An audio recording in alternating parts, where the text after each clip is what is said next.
Oh, you don't need me to tell you how much I love the Thousand Year Door, and how I'm never going to ever feel like the upcoming remake is real. The incredible adaptation of the original's art style to the modern detail of the textures and the lighting, especially from the Origami King, how beautiful all the locations are, the characters, the animations, and how everything looks super polished, and just how this is being called a remaster?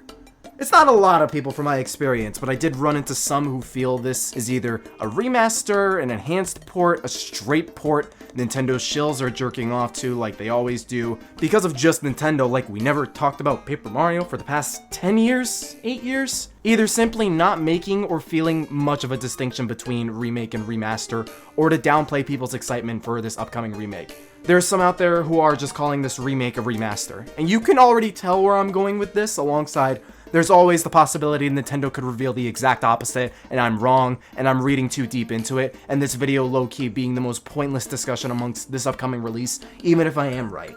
But there is no doubt in my mind that Paper Mario The Thousand Year Door Remake is indeed a remake, and not a remaster. I don't mean any disrespect to those who feel it's a remaster unspitefully or unmaliciously or anything like that, but I've seen a few extremely passionate against that this is anything more than a remaster, for whatever reason. And I can't help but just say right now that if you feel that way, you're just blind.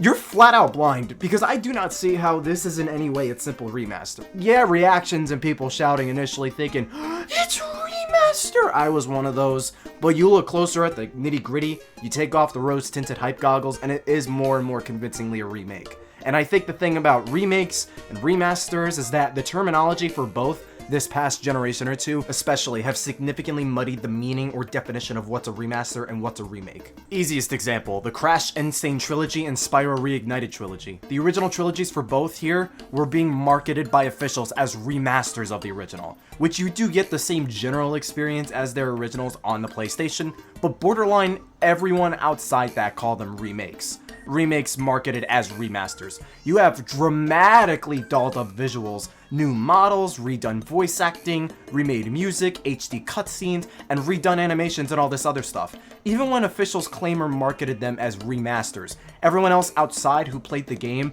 they just call them remakes. Another one, the Final Fantasy VII Remake, which sure, you can call it a remake since it is taking and using the Final Fantasy VII world and characters, but the gameplay, and especially the story, cutscenes, narrative plot threads, and more, there's such an insane amount of differences between the remake and the original to where a lot of people are just calling it a reimagining of Final Fantasy VII.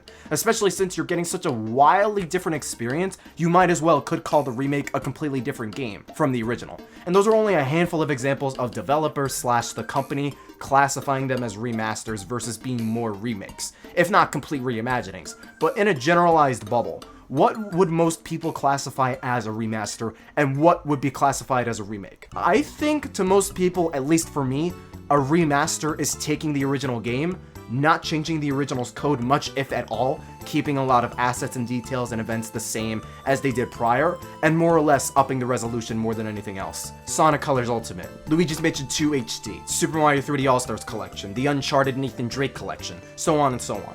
Remakes, on the other hand, change some level of the original code. It closely adapts a previous game mainly for modern hardware, so increasing the graphical quality. But anywhere from new gameplay changes or additions, significant changes to the story, some type of interpretation that offers something decently different from the original. That also includes asset reworks. On the Nintendo side of it, for remasters, you have your Zelda ports on Wii U and Switch, your HDs Wind Waker, Twilight Princess, Skyward Sword, Mario 3D All-Stars, Luigi's Mansion 2 HD, Pikmin 1 and 2 on Switch, the upcoming Tomb Raider Trilogy Collection, etc. Even with the slight gameplay tweaks in some of the HD Zeldas, the vast majority of people consider the list of games here remasters. They do largely just update the visuals adhering to the modern landscape's expectations and standard of quality, and the experience and games themselves aren't changed to any major degree or don't alter much of the code, if at all, from the original. On the other side of the spectrum, for remakes, you got your Pokemon remakes like Fire Red and Leaf Green, Heart Gold Soul Silver, and so on and so on. your Link's Awakening HD, Xenoblade Chronicles Definitive Edition, Super Mario 64 DS, Luigi's Mansion 1 on 3DS, Kirby's Return to Dreamland Deluxe, Fire Emblem Shadows of Valentia, Mario vs. Donkey Kong on Switch, Mario & Luigi Superstar Saga plus Bowser's Minions, Mario & Luigi Bowser's Inside Story plus Bowser Jr.'s Journey, etc. Games like these everyone classifies as remakes. The core fundamental gameplay concepts, core story elements, sometimes even the title, remain the same, but the visuals got significantly reworked or the code from a different game was used, if not new code altogether. These games offering new story content, gameplay tweaks, extensions, and additions. It's significantly more than just the simple upscale in graphics. Zelda Ocarina of Time 3D and Majora's Mask 3D, or Link's Awakening HD. Those three are classified as remakes and not ports or remasters because they are completely new or redone models, completely new texture work compared to the original, and under a different engine because they're compressing the game on a tiny little 3DS. Considerable gameplay tweaks, especially in Majora's Mask 3D's case. Link's Awakening, originally being sprite-based on Game Boy, now redone in full 3D with a distinct art style as well, similar to the Pokemon remakes. And sometimes it can get tough with some games that are fundamentally remakes of previous titles. The gameplay feel, the cutscenes and animations and other stuff are different, but the core experience, gameplay fundamentals, assets and such are so significantly minor changed, if at all, that you could basically call it both or indistinguish it as a remaster with little pushback. Or remasters that do accomplish and bring more to the table than a simple upres, introduce new texture work anyways, and some gameplay tweaks akin to a remake, but people treat and validly call a remaster regardless above it. Wind Waker HD's one for the latter, SpongeBob Battle for Bikini Bottom rehydrated the former. The most interesting and worthwhile cases I could think to bring to this topic for a major remaster is Metroid Prime Remastered, even beyond the obvious Nintendo labeling it as a remaster. The game's visuals got upgraded incredibly hard, the texture work on everything was redone, shadow maps and water was redone, widescreen support available, lighting was overhauled, and there are multiple control schemes to work with. Plenty of this is similar to, again, Wind Waker HD, though it'd be partially sacrilege to call Prime Remastered just a simple remaster, because it does indeed do more than your average remaster, significantly above average. The core gameplay fundamentals, story, code even on the other hand, wasn't changed all that much beyond the visuals. Not trying to undersell the lengths the remaster went to, but if you went back to the original on GameCube, beyond the shoulder triggers and controller schemes, the gameplay's basically one-to-one with the original exactly. Feel and all. The story's exact, like the major differences basically chalk up to visuals and technical differences. It's basically the same experience in most ways you would get from the original. And the most interesting case for a remake in this topic is Super Mario RPG. The original SNES game, all sprite-based, dealing with that system's limitations, is being completely redone in full HD with not the same limitations. All these new cutscenes, a toggleable normal and easy mode, a redone soundtrack, all new code, new boss rush mode, and small tweaks to the combat. Like, no one's arguing against Mario RPG as a remake because it's pretty obvious. Nintendo chalked it up as the original with enhanced graphics, despite it's way more than just enhanced graphics. And this circles back around to the Thousand Year Door remake in that it's pretty similar. Nintendo chalked it up to enhanced graphics just like Mario RPG. It's just the same name as the original as well, but again, like Mario RPG, on a fundamental level, the core gameplay concepts and story and such play out exactly like in TTYD on GameCube. But the graphical engine and lighting and texture work is also either repurposed from what they used in Paper Mario Color Splash and the Origami King, or redone altogether. The character models were completely retraced and redone. Everyone has these colored gradients going for them in their design/clothing, then these compressed flatter colors on the GameCube.